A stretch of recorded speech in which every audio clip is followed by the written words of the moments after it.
नमस्कार दोस्तों, आप सभी का हमारे YouTube channel success life plan में हार्दिक स्वागत है। जैसा कि आप सभी को पता है कि रोज 6 बजे मैं आपके सामने प्रीवियस ईयर के जो भी प्रश्न है उनकी क्लास लेकर आता हूं। तो करते हैं अपने धमाकेदार सेशन की शुरुआत, जो आपके लिए बेहतरीन स्कोर दिलाने में आपकी मदद करने वाला है।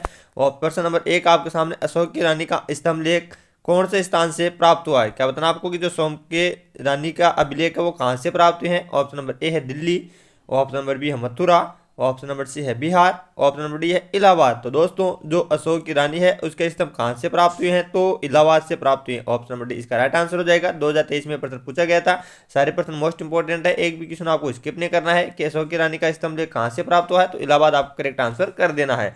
अगला क्वेश्चन आ जाता है आपको, अशोक का शाहबाजगढ़ी और मानसेहरा से प्राप्त अभिलेख कौन सी लिपि में? इसको भी इंपोर्टेंट कर लेना कि अशोक के जो शाहबाजगढ़ी और मानसेहरा से जो अभिलेख प्राप्त हुए हैं उनकी लिपि कौन सी हो जाएगी? ऑप्शन नंबर ए है खरोष्टी लिपि, ऑप्शन नंबर बी है अरमेक लिपि, ऑप्शन नंबर सी है यूनानी लिपि, ऑप्शन नंबर डी है ब्राह्मी लिपि। तो दोस्तों कौन सी हो जाएगी? तो हो जाएगी ऑप्शन नंबर ए खरोष्टी लिपि। ये 2023 में प्रश्न पूछा गया था कि अशोक का शाहबाजगढ़ी और मनोसेरा से जो प्राप्त अभिलेख है उनकी लिपि कौन सी है? तो वो खरोष्टी लिपि इसका करेक्ट आंसर हो जाएगा। नेक्स्ट क्वेश्चन आता है जो परीक्षा की दृष्टि से मोस्ट इंपोर्टेंट है कि कनिष्क का राजकवि चुने जिसने बुद्ध की जीवनी बुद्ध चरित की रचना की थी। क्या बताना है को कि वह कौन सा राजकवि हो जाएगा कनिष्का जिसने बुद्ध चरित की रचना की थी? ऑप्शन नंबर ए है सुंदरानंद, ऑप्शन नंबर बी है अश्वघोष, ऑप्शन नंबर सी है शूद्रक, ऑप्शन नंबर डी है हर्षवर्धन। सारे बच्चे जो लाइव जुड़े हुए सारे क्वेश्चन बच्चे आंसर देने की कोशिश करेंगे और इस क्वेश्चन का जो राइट आंसर हो जाएगा वो हो जाएगा ऑप्शन नंबर बी अश्वघोष। यानी कि जो कनिष्का जो अश्वघोष राजकवि है उन्होंने बुद्ध चरित की रचना की थी। ऑप्शन नंबर बी इस क्वेश्चन का करेक्ट आंसर हो जाएगा। नेक्स्ट क्वेश्चन आता है, सुंग वंश की स्थापना किस मौर्य सेनानायक द्वारा की गई थी? क्या बताना आपको कमेंट बॉक्स में कि जो सुंग वंश है उसकी स्थापना वो किस मौर्य सेनानायक के द्वारा की गई थी? ऑप्शन नंबर ए है पुष्यमित्र सुंग, ऑप्शन नंबर बी है अग्निमित्र सुंग, ऑप्शन नंबर सी है वसुमित्र सुंग, ऑप्शन नंबर डी है देवभूति सुंग। तो जिन बच्चों ने इसका आंसर ऑप्शन नंबर ए बताया उनका आंसर करेक्ट हो जाएगा। यानी जो सुंग वंश की स्थापना है वो पुष्यमित्र सुंग के द्वारा की गई थी। ऑप्शन नंबर ए है वो इस क्वेश्चन का राइट आंसर होगा। ये नीट 2022 की जो इवनिंग शिफ्ट हुई थी उसमें क्वेश्चन पूछा गया था कि पुष्यमित्र सुंग है उन्होंने सुंग वंश की स्थापना की थी। अब आता है अपने पास जो प्रश्न है वो है रीड 2022 का इवनिंग शिफ्ट है उसका कि प्रयाग प्रसिद्धि की रचना समुद्र सेन के राजकवि हरिसेन ने किस भाषा में की? इंपॉर्टेंट कर लेना इस क्वेश्चन को कि जो राज प्रशस्ति है उसकी रचना समुद्रगुप्त का जो राजकवि हरिसेन है उसके द्वारा किस भाषा में की गई थी? ऑप्शन नंबर ए है प्राकृत भाषा में, ऑप्शन नंबर बी है हिंदी भाषा में, ऑप्शन नंबर सी है पाली भाषा में, ऑप्शन नंबर डी है संस्कृत भाषा में। तो दोस्तों किस भाषा में की गई थी? तो वो संस्कृत भाषा में की गई थी। ऑप्शन नंबर डी इसका राइट आंसर हो जाएगा। जो प्रयाग प्रशस्ति है उसकी रचना समुद्रगुप्त का जो राजकवि हरिसेन है उसके द्वारा संस्कृत भाषा में की गई थी। ध्यान रखना आपको इसका आंसर क्या हो जाएगा? तो हो जाएगा option number D. Next question परीक्षा की दृष्टि मोस्ट इंपोर्टेंट है, इंपोर्टेंट कर लेना। ये रीड 2022 में प्रश्न पूछा गया था और वापस पूछने की संभावना है कि अशोक के जो अधिकांश अभिलेख है उनमें पाए जाते हैं। इंपोर्टेंट कर लेना, स्क्रीनशॉट ले लेना, कल फिर आपको प्रश्न देखने को मिलेगा। ये ऑप्शन नंबर ए है प्राकृत भाषा और ब्राह्मी लिपि, ऑप्शन नंबर बी है पाली भाषा और देवनागरी लिपि, ऑप्शन नंबर सी है संस्कृत भाषा और ब्राह्मी लिपि, ऑप्शन नंबर डी है पंजाबी भाषा और गुरुमुख लिपि। तो इसमें जो राइट आंसर हो जाएगा वो हो जाएगा, जो भाषा तो तीन की प्राकृत और लिपि पूछे तो कौन सी होगी? तो ब्राह्मी लिपि होगी। ध्यान रखना है अशोक के अधिकांश अभिलेख है उनकी भाषा तो प्राकृत है और लिपि पूछे तो कौन सी हो जाएगी? तो ब्राह्मी लिपि हो जाएगी। स्क्रीनशॉट ले लेना इस क्वेश्चन का। नेक्स्ट क्वेश्चन आ जाता है चालुक्यों की राजधानी कौन सी थी? ये भी 2022 में प्रश्न पूछा गया था कि जो चालुक्यों की राजधानी है वो कौन सी थी? ऑप्शन नंबर ए है मदुरै, ऑप्शन नंबर बी है अमरावती, ऑप्शन नंबर सी है भ्रुच, ऑप्शन नंबर डी है एहोल। तो चालुक्यों की राजधानी कौन सी हो जाएगी दोस्तों? तो एहोल इसकी राजधानी हो जाएगी। ऑप्शन नंबर डी इसका राइट आंसर हो जाएगा। हमें पूछे कि चालुक्यों की राजधानी कौन सी थी? तो एहोल हो जाएगी। ऑप्शन नंबर डी इस क्वेश्चन का करेक्ट आंसर हो जाएगा। नेक्स्ट क्वेश्चन आता है आपके सामने, गुप्त काल में ब्राह्मणों को दी जाने वाली जो भूमि है उसे क्या कहते थे? क्या पूछ रहा है प्रश्न कि जो ब्राह्मणों को जो भूमि दी जाती थी उसको किस नाम से जाना जाता था? ऑप्शन नंबर ए है वेलनगवई, ऑप्शन नंबर बी है सालाभोग, ऑप्शन नंबर सी है देवदान, ऑप्शन नंबर डी है अग्रहार। इसका तो सारे बच्चों को आंसर आता होगा कि जो इसका राइट आंसर होगा वो होगा अग्रहार। यानी कि जो गुप्त काल में ब्राह्मणों को जो भूमि दी जाती थी उसको किस नाम से जाना जाता था? तो दोस्तों उसको अग्रहार के नाम से जाना जाता। ऑप्शन नंबर डी इसका राइट आंसर हो जाएगा।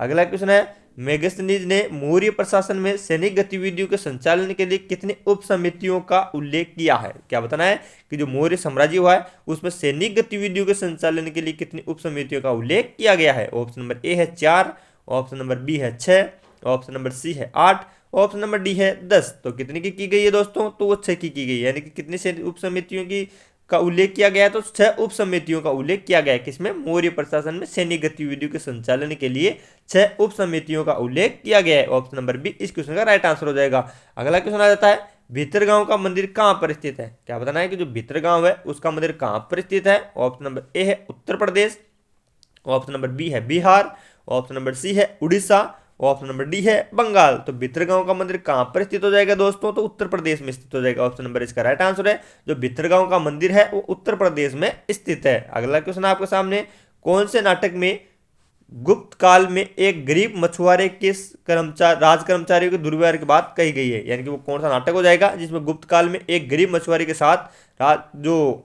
दुर्व्यवहार है उसकी बात की गई है? ऑप्शन नंबर ए है हर्षचरित, ऑप्शन नंबर बी है अभिज्ञान शाकुंतलम, ऑप्शन नंबर सी है मुद्रा राक्षस, ऑप्शन नंबर डी है मृच्छकटिकम। तो किसमें की गई दोस्तों? तो अभिज्ञान शाकुंतलम में की गई, यानी कि ऑप्शन नंबर बी इसका राइट आंसर हो जाएगा। जो गुप्त काल है उसमें एक मछुआरे के साथ दुर्व्यवहार किया गया था, उसकी बात अभिज्ञान शाकुंतलम में की गई। ऑप्शन नंबर बी इस क्वेश्चन का राइट आंसर हो जाएगा। नेक्स्ट क्वेश्चन आ जाता है आपके सामने, अंगोकर वाट का प्रसिद्ध मंदिर कहां पर स्थित है? क्या बताना है कि जो अंगोकर वाट का प्रसिद्ध मंदिर है वो कहां पर स्थित हो जाएगा? ऑप्शन नंबर ए है जाबा, ऑप्शन नंबर बी है वर्मा, ऑप्शन नंबर सी है कम्बुज, ऑप्शन नंबर डी है श्याम। तो कहां पर हो जाएगा दोस्तों? जल्दी जल्दी कमेंट कर दो कि कहां पर स्थित हो जाएगा। तो दोस्तों जिन बच्चों ने ऑप्शन नंबर सी बताया उनका आंसर करेक्ट हो जाएगा। यानी कि जो अंगोकर वाट का प्रसिद्ध मंदिर है वो कहां पर स्थित है? तो कम्बुज में स्थित है। ऑप्शन नंबर सी इस क्वेश्चन का राइट आंसर हो जाएगा। नेक्स्ट क्वेश्चन आता है, अशोक ने तृतीय बोध संगीति का जो आयोजन है वो कहां पर किया था? ये जो भी 4 बोध संगीतियां हुई थी, आपको ध्यान रखना है कि कितनी बोध संगीतियां हुई थी, तो हुई थी 4। अब आपको 4 को 4 रट लेना है, कन्फर्म आपको इसका क्वेश्चन आपको परीक्षा में देखने को मिल जाएगा। तो आपको बताना है कि जो अशोक है उनके द्वारा तृतीय बोध संगीति का आयोजन कहां पर किया गया था? ऑप्शन नंबर ए है राजगृह, ऑप्शन नंबर बी है वैशाली, ऑप्शन नंबर सी है पाटलिपुत्र, ऑप्शन नंबर डी है कुंडलवन। तो सभी को आता होगा इसका आंसर कि इसका राइट आंसर क्या होगा? तो होगा ऑप्शन नंबर सी पाटलिपुत्र। कहां पर की गई थी? तो पाटलिपुत्र में की गई थी। यानी कि अशोक है उनके द्वारा तृतीय बोध संगीति का आयोजन पाटलिपुत्र में किया गया था। अगला क्वेश्चन आ जाता है, महान गणितज्ञ ब्रह्मगुप्त का जन्म है वो राजस्थान के किस जिले में हुआ? ये भी रीट 2021 में प्रश्न पूछा गया था कि जो महान गणितज्ञ ब्रह्मगुप्त है उनका जन्म कहां पर हुआ था? ऑप्शन नंबर ए है जालोर, ऑप्शन नंबर बी है चूरू, ऑप्शन नंबर सी है सीकर, ऑप्शन नंबर डी है बीकानेर। तो कहां पर हुआ था दोस्तों? तो ये जालोर में हुआ था। यानी कि जो महान गणितज्ञ के ब्रह्मगुप्त है उनका जन्म राजस्थान में हुआ था, और राजस्थान का जिला पूछे तो कौन सा है? तो वो जालोर जिला हो जाएगा। ध्यान रखना है, ऑप्शन नंबर इसका राइट आंसर है। अगला क्वेश्चन आपके सामने, भारतीय इतिहास में श्रेणी युग किस काल के लिए प्रयुक्त होता है? 2016 में प्रश्न पूछा गया था कि जो भारतीय इतिहास है उसमें जो श्रेणी युग है वो किस काल के लिए प्रयुक्त होता है? ऑप्शन नंबर ए है गुप्त काल, ऑप्शन नंबर बी है कुषाण काल, ऑप्शन नंबर सी है मौर्य काल, ऑप्शन नंबर डी है मुगल काल। तो किसके लिए प्रयुक्त हुआ है? तो मुगल काल के लिए प्रयुक्त हुआ है, नहीं सॉरी दोस्तों, गुप्त काल के लिए प्रयुक्त हुआ था।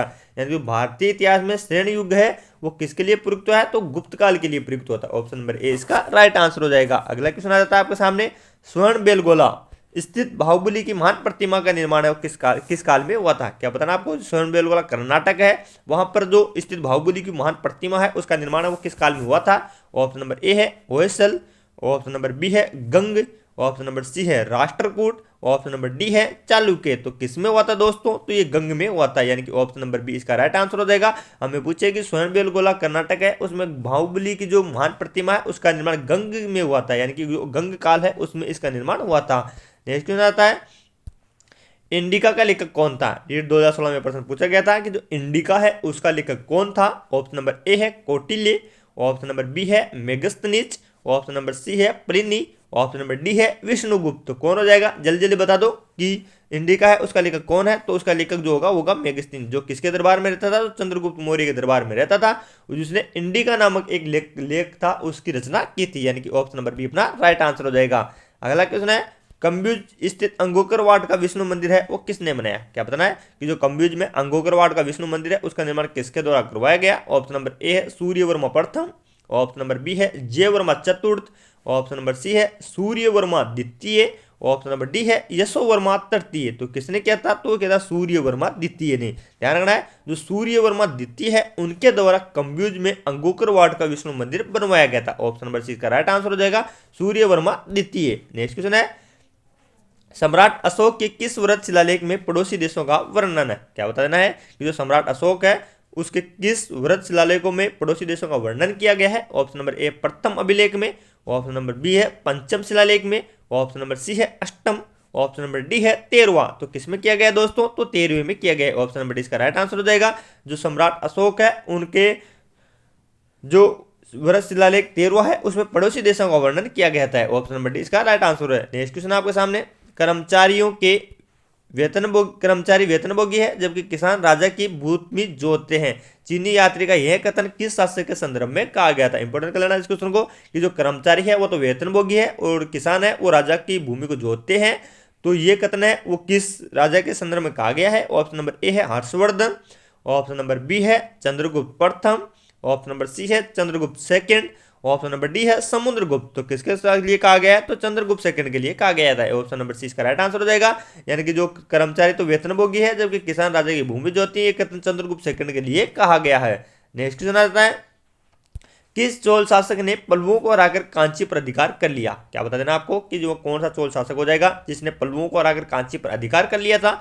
ऑप्शन नंबर ए है प्राक्कांत प्रथम, ऑप्शन नंबर बी है आदित्य प्रथम, ऑप्शन नंबर सी है विजयालय, ऑप्शन नंबर डी है राजेंद्र चोल द्वितीय। तो कौन हो जाएगा, जल्दी से बताओ कि कौन सा शासक था जिसने पल्लवों को हराकर कांची पर अधिकार कर लिया था। तो वो था राजेंद्र चोल द्वितीय, यानी कि ऑप्शन नंबर डी इसका राइट आंसर हो जाएगा। उन्होंने पल्लवों को हराकर कांची पर अपना अधिकार कर लिया था।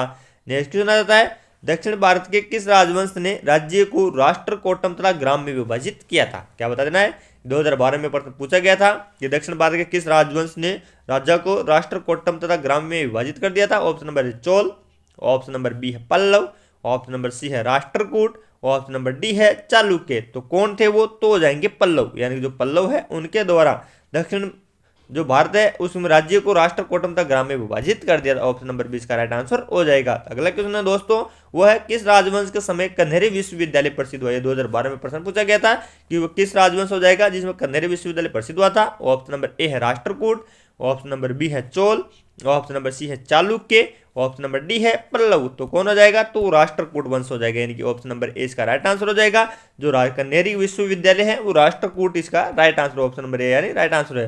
नेक्स्ट क्वेश्चन है, रामपुरा का वर्षभ शीर्ष वाला अशोक स्तंभ है वो किस राज्य में स्थित है। ये भी 2012 में प्रश्न पूछा गया था कि जो रामपुरा का वर्षभ शीर्ष वाला अशोक स्तंभ है वो किस राज्य में स्थित है। ऑप्शन नंबर ए है बिहार, ऑप्शन नंबर बी है बंगाल, ऑप्शन नंबर सी है असम, ऑप्शन नंबर डी है उत्तर प्रदेश। तो कहां पर हो जाएगा, तो ये बिहार में स्थित है, यानी कि ऑप्शन नंबर ए इसका राइट आंसर है। यानी कि आपको पूछे कि वर्षभ शीर्ष वाला जो अशोक स्तंभ है वो बिहार में स्थित है। ऑप्शन नंबर ए अपना राइट आंसर है। नेक्स्ट क्वेश्चन आता है आपके सामने, जो मेगिस्तीनीज है वो किसका राजदूत था। अभी कुछ देर पहले मैंने करवाया था कि तो इंडिका है उसकी रचना किसने की थी, तो मेगिस्तीनीज ने की थी। अब आपको बता देना है कि वो मेगिस्तीनीज है वो किसका राजदूत था। ये रीड 2018 में प्रश्न पूछा गया था। ऑप्शन नंबर ए है सिकंदर, ऑप्शन नंबर बी है बिंदुसार, ऑप्शन नंबर सी है विल्सन पश्चिम, ऑप्शन नंबर डी है सेल्यूकस। बताओ जल्दी से कि किसके राजदूत हो जाएगा ये। तो ये था, जल्दी जल्दी कमेंट करके बताएंगे सारे। तो ये सेल्यूकस का था, यानी कि जो सेल्यूकस निकेटर है उसका राजदूत था जो चंद्रगुप्त मौर्य के प्रशासन या शासन में आया था। मेगस्थनी पूछे राजदूत किसका था, सेल्यूकस का है। तो भारत में पूछे तो वो था चंद्रगुप्त मौर्य का। नेक्स्ट क्वेश्चन आपके सामने, कौन चंद्रगुप्त द्वितीय की राजभाषा में एक नवरत्न नहीं था। यानी कि इनमें से कौन सा है जो चंद्रगुप्त द्वितीय की राजभाषा में एक नवरत्न नहीं था। ऑप्शन नंबर ए है वररुचि, ऑप्शन नंबर बी है वराहमिहिर, ऑप्शन नंबर सी है धनवंतरी, ऑप्शन नंबर डी है फाहियान। तो कौन नहीं था दोस्तों, तो फाहियान नहीं थे। यानी कि जो चंद्रगुप्त द्वितीय है उनकी राजभाषा में ये नवरत्न नहीं थे, जबकि वररुचिर, वराहमिहिर और धनवंतरी ये सारे के सारे नवरत्नों में शामिल थे। ये तीनों शामिल थे, जबकि फाहियान है वो इसमें सम्मिलित नहीं थे।